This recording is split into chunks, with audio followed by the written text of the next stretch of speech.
হেফাজতে ইসলামের মহাসমাবেশ নিয়ে আরো জানাতে এই মুহূর্তে রমনা থেকে যোগ দিচ্ছেন আমাদের সহকর্মী আল আমিন হোসেন।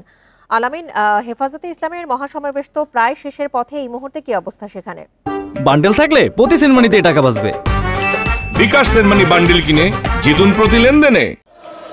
এখন মূলত আকাশের অর্থাৎ আবহাওয়া পরিস্থিতি ভালো না, কিন্তু বৃষ্টি হচ্ছে, যার কারণে যারা দূর দূরান্ত থেকে আসছিলেন বাংলাদেশের বিভিন্ন জায়গা থেকে, যারা এই সমাবেশকে কেন্দ্র করে ঢাকায় এসেছিলেন, বিশেষ করে ফরওয়ার্ড উদ্যানে এসেছিলেন, তারা আসলে তাদের গন্তব্যে চলে যাচ্ছেন। আপনি নিশ্চয়ই দেখতে পাচ্ছেন যে যারা বিভিন্ন মাদ্রাসা থেকে বিশেষ করে কওমি ধরনের যে সমস্ত শিক্ষার্থীরা রয়েছেন, ওলামা মাশায়েখ যারা রয়েছেন, তারা মূলত এখন চলে যাচ্ছেন। তবে ফরওয়ার্ড উদ্যানে এখনও হেফাজতের কেন্দ্রীয় নায়েবে আমির সহ বিভিন্ন সারির নেতা যারা রয়েছেন, তারা মূলত আসলে বক্তব্য রাখছেন।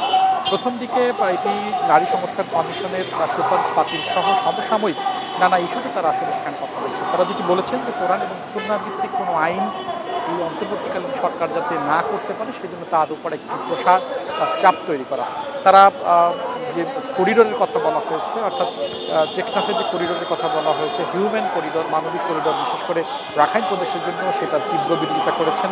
গেল আওয়ামী আমলে যে সমস্ত গণহত্যা হয়েছে তারা দাবি করেছেন, সেই হত্যার তারা বিচার দাবি করেছেন। তারা শাপলা চত্বরে গণহত্যা হয়েছে যে দাবি করেছেন, সেটারই তারা বিচার দাবি করেছেন। এর বাইরে তাদের নেতাকর্মীদের বিরুদ্ধে অন্তত ৩০০ মামলার তারা বলছেন, এবং সেই মামলা থেকে তারা অব্যাহতি চাচ্ছেন, এবং মামলাগুলো থেকে তারা বাতিল, অর্থাৎ মামলাগুলো প্রত্যাহার চাচ্ছেন। এরকম নানা দাবি তারা দিয়েছেন। এবং সেখানে তারা যেটি বলছেন যে ৫ই আগস্টের পরে দিল্লির শৃঙ্খল ভাঙলেও পরবর্তীতে তারা আবার মার্কিন যুক্তরাষ্ট্রের যে দালাল কিংবা দোসর, সেখানে তারা আপাতত অন্তর্বর্তীকালীন সরকারকে তারা এসব বিষয় নিয়ে আসলে হুঁশিয়ার করে দিয়েছেন।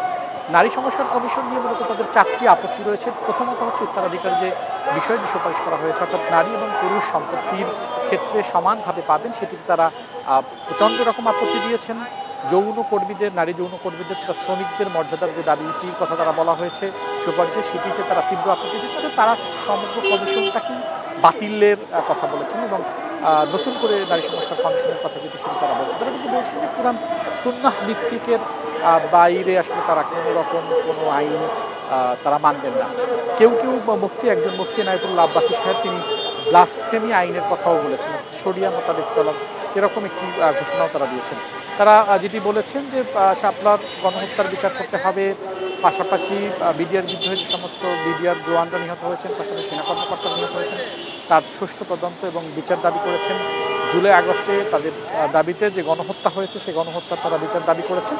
এবং তারা যেটি বলছেন, তারা কোনো রাজনৈতিক সাথে সংশ্লিষ্ট না, তবে বাংলাদেশের রাজনীতি কীভাবে নিয়ন্ত্রিত হবে সেটিতে অবশ্যই তাদের পদচারণা থাকবে এবং তাদের পরামর্শ থাকবে। আপনি নিশ্চয়ই দেখতে পাচ্ছেন যে বাংলাদেশের বিভিন্ন জায়গা থেকে, বিশেষ করে কওমি মাদ্রাসার ধরনের শিক্ষার্থী যারা বিভিন্ন জায়গা থেকে দূরদূর থেকে বাঁচিয়ে এসেছিলেন, কেউ মুক্তিযোদ্ধা থেকে এসেছেন, কেউ বরগুনা থেকে এসেছেন, কেউ সিলেটের হবিগঞ্জ থেকে এসেছেন, কেউ সুনামগঞ্জ থেকে এসেছেন, নানা জায়গা থেকে যারা এসেছেন তারা মূলত এখন ফিরে যাচ্ছেন। তবে ফরওয়ার্ড উদ্যানের যে মূল আলোচনা, অর্থাৎ সেটি হেফাজতের আমিরের বক্তব্যের মধ্যে দিয়ে শেষ হবে, এবং সেখানে হয়তো সম্ভবত তারা একটি ঘোষণা দেবেন।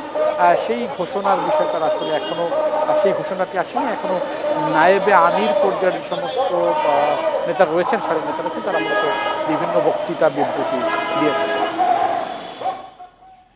হেফাজতে ইসলামের মহাসমাবেশের সবশেষ তথ্য নিয়ে জানাচ্ছিলেন রমনা থেকে আমাদের সহকর্মী আল আমিন হোসেন।